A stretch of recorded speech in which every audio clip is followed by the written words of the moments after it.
To be a great lender, you have to become a master at shifting risks.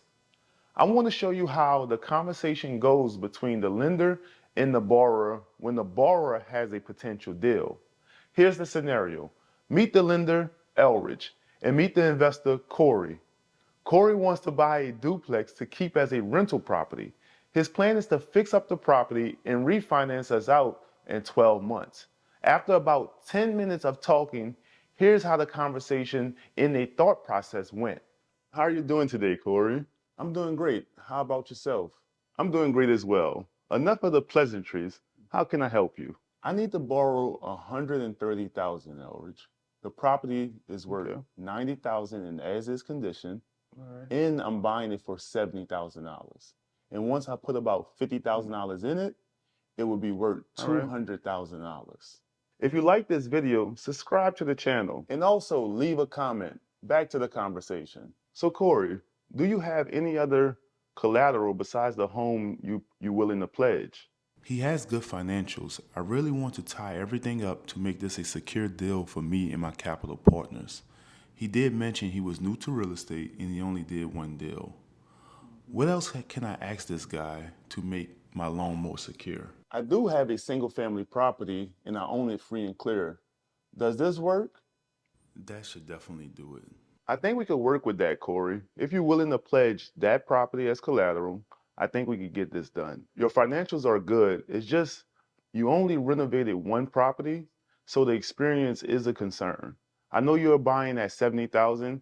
Can you put $20,000 down? This is looking good. Let me try to make it even safer by shifting more risk to him.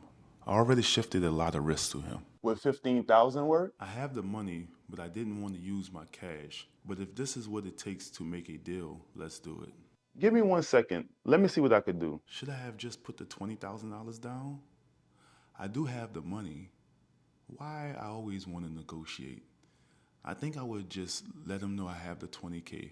But wait, let's just see what he says. All right, Corey, we have a deal.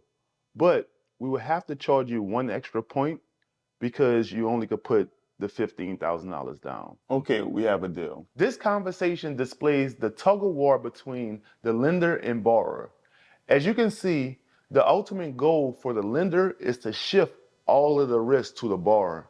And the borrower is willing to give up a lot in order to get the loan. The borrower also started to understand that he needs to bring a lot to the table to get the loan. This is the normal dynamic between the borrower and the lender. The lender exaggerated a little bit in terms of what was needed to get the loan.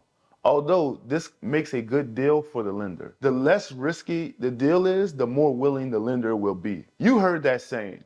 Banks love to lend to someone who doesn't need the money. That is the ultimate goal for the lender. As for the investor, you have to position yourself as an asset to the bank to get a loan. To summarize, the lender and the investor are playing two separate games. The lender is all about shifting risk to the borrower. The lender is in the financing business and the investor is in the real estate business. One is a banker and the other is a producer.